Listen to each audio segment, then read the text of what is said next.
Sebastian Rodriguez, and I would like to start saying welcome to the program of today. This time I'm going to show you, I'm going to explain you about a topic that is too controversial, and it will be the same in the coming years. It is the animal hunting. Do you know what animal hunting means? If you don't know, let's start.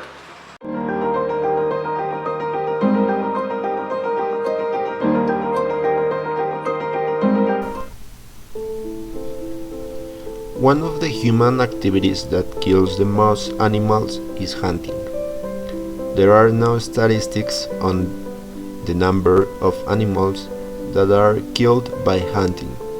However, we know that in the United States alone, more than 13 million people over the age of 16 are registered as hunters.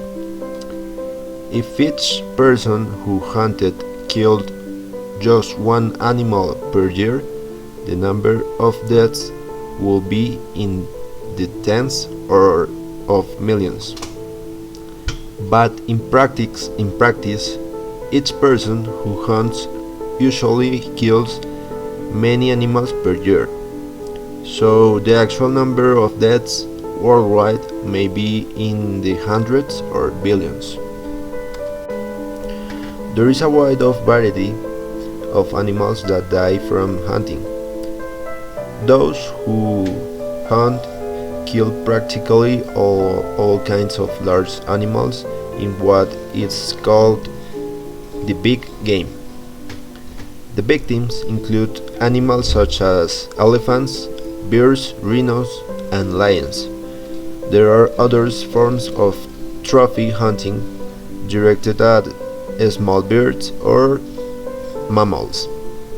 Today, those who hunt often kill animals with rifles, although in some countries it has been a tradition to hunt certain animals with dogs, which help detect prey and kill them. In other cases, the victims are hunted with bows and arrows, or even with spears. It is a practice that is so sadistic, is so selfish, is so tragic that the life of a living being has to depend on any person. Hunting means a destruction of the natural balance of the ecosystem. This can lead to decimation or extermination of animal species. Hunters are profiteers of nature and not protectors. In any case, they take care of the animals that interest them as loot. Animals are often only hit by gunshots. The subsequent search, if one takes place, takes hours or days. Until the fatal shot, animals crawl for hours or days with their bodies shattered, their entrails hanging or broken bones through the forest fleeing from the hunters. Also, many animals, especially wild birds, are hit by hunters, but they don't die immediately because vital organs have not been damaged. They often end up dying hours or days later as a result of their injuries. 1 in 4 dogs lives with gunshots wounds. The big problem here is that there are so many people who are in favor of the animal hunting. Proponents of hunting argue that hunting is safe, effective, necessary, and inexpensive for taxpayers.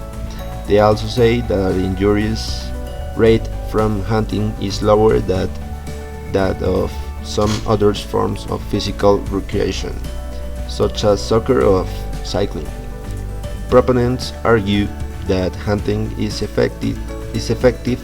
effective form of deer management because it will eliminate a number of individual deer from a population and prevent those individuals from reproducing.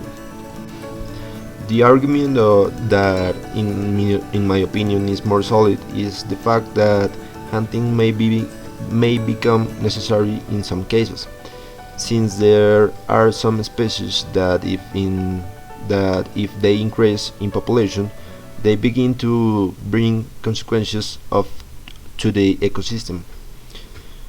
A clear example is cows. Cows tend to eat the ecosystem in which they live, and with their great wakes, they kill plants. But for the rest, I think other types of control could be handled for this type of actions. The life of any living being must be respected and valued. And that is all for today. I hope you enjoy. I hope you learn something. And that's it. Goodbye.